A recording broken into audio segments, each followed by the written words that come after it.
All right, these are our ankle pendulums. So without the weight, what we're doing is basically getting into a split stance, trying to put as much weight into the front foot as we possibly can, but we still want to maintain balance. We even split out this back leg a little bit further.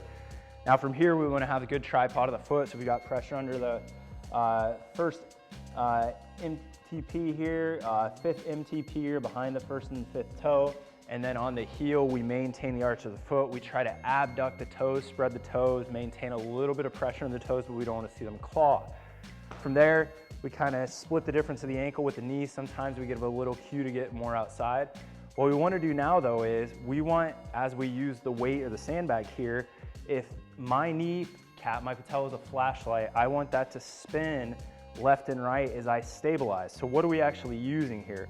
We're using a lot of tibiotalar and midfoot, pronation, supination, internal, external rotation to mobilize the ankle and the midfoot.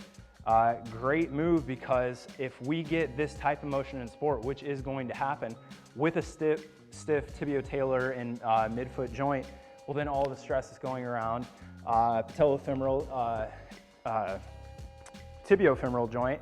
So now we add a weight, we get back into our good position, and now we try to let the weight almost win using momentum, but it also acts as a mobilizing guide, and we want to get a couple failure reps in there every once in a while that weight pulls us off balance, and those are our ankle pendulums.